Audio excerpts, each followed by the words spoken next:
சுக்கிரன் எந்தெந்த லக்னத்துக்குலாம் லக்ன யோகரா வருவாருன்னு பாத்தீங்கன்னா, அவரோட சொந்த லக்னம் ரிஷபம் துலாம் லக்னத்துக்கு சுக்கிரன் லக்ன யோகரா வருவாரு. அவரோட ஃப்ரெண்டு சனியோட மகரம் கும்ப லக்னத்துக்கு சுக்கிரன் லக்ன யோகரா வருவாரு. அவரோட இன்னொரு ஃப்ரெண்ட் புதனோட மிதுனம் கன்யா லக்னத்துக்கு சுக்கிரன் லக்ன யோகரா வருவாரு. மிதுனம், கன்யா, மகரம், கும்பம், ரிஷபம், துலாம் இந்த 6 லக்னத்துக்கும் சுக்கிரன் லக்ன யோகரா வருவாரு. இந்த லக்னத்துக்கு எல்லாம் சுக்கிரன் 1, 5, 9 அதிபதியா வருவாரு. அந்த அடிப்படையில இந்த 6 லக்னத்துக்கும் சுக்கிரன் லக்ன யோகர். ரிஷப லக்னத்துக்கு சுக்கிரன் லக்னாதிபதியாவும் வருவாரு. துர்ஸ்தான 6ஆம் பாவக அதிபதியாவும் வருவாரு. லக்னாதிபதிங்கிற அடிப்படையில அந்தஸ்து, கௌரவம், ஆரோக்கியம் இதெல்லாம் தர்றவர் சுக்கிரன்.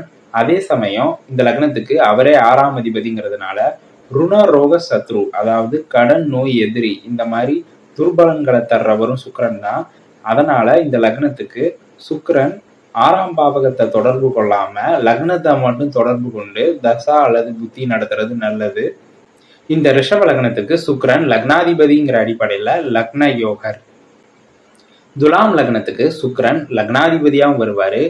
இன்னொரு துர்ஸ்தான அஷ்டமாதிபதியாகவும் வருவாரு.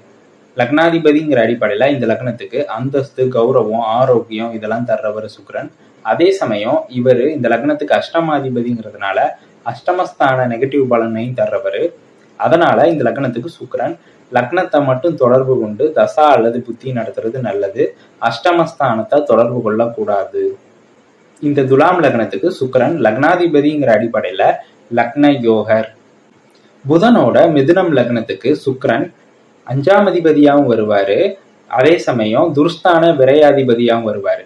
5ஆம் அதிபதிங்கிற அடிப்படையில பூர்வீக சொத்து, புத்திர பாக்கியம், அதிர்ஷ்டம் இதெல்லாம் தர்றவர் சுக்கிரன். அதே சமயம் விரையாதிபதிங்கிறதுனால அலைச்சல், செலவு, தூக்கம், சுகபோகம் இதெல்லாம் தர்றவரும் இந்த சுக்கிரன் தான். இந்த மிதுன லக்னத்துக்கு சுக்கிரன் 5ஆம் பாவகத்தை தொடர்பு கொண்டு தசா அல்லது புத்தி நடத்துறது நல்லது. துருஸ்தானமான 12ஆம் பாவகத்தை தொடர்பு கொண்டு தசா அல்லது புத்தி நடத்தக்கூடாது. பஞ்சமாதிபதிங்கிற அடிப்படையில இந்த மிதுன லக்னத்துக்கு சுக்கிரன் லக்ன யோகர். கன்யா லக்னத்துக்கு சுக்கிரன் தனஸ்தான அதிபதியாகவும் வருவாரு, பாக்கியாதிபதியாகவும் வருவாரு. 2ஆம் அதிபதிங்கிற அடிப்படையில இந்த லக்னத்துக்கு தனத்தை கொடுக்கிறவர் சுக்கிரன். நல்ல பேச்சை கொடுக்கிறவரு, நல்ல குடும்பத்தை கொடுக்கிறவரும் சுக்கிரன் தான். பாக்கியாதிபதிங்கிற அடிப்படையில பாக்கியம், அதிர்ஷ்டம் இதெல்லாம் தர்றவரும் சுக்கிரன் தான்.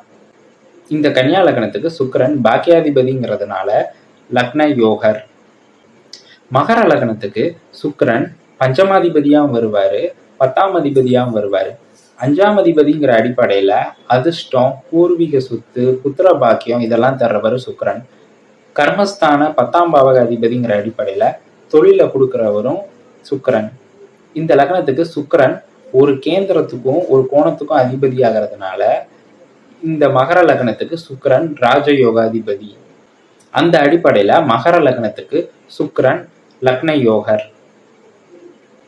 கும்ப லக்னத்துக்கு சுக்கிரன் சுகஸ்தான அதிபதியாகவும் வருவாரு, பாக்கியாதிபதியாகவும் வருவாரு. சுகஸ்தான அதிபதிங்கிற அடிப்படையில வீடு, வாகனம், சொத்து இதெல்லாம் தர்றவர் சுக்கிரன். பாக்கியாதிபதிங்கிற அடிப்படையில பாக்கியம், அதிர்ஷ்டம் இதெல்லாம் தர்றவர் சுக்கிரன். இந்த லக்னத்துக்கு சுக்கிரன் ஒரு கேந்திரத்துக்கும் கோணத்துக்கும் அதிபதியா வர்றதுனால கும்ப லக்னத்துக்கு சுக்கிரன் ராஜயோகர். அதனால கும்ப லக்னத்துக்கு சுக்கிரன் லக்ன யோகர்.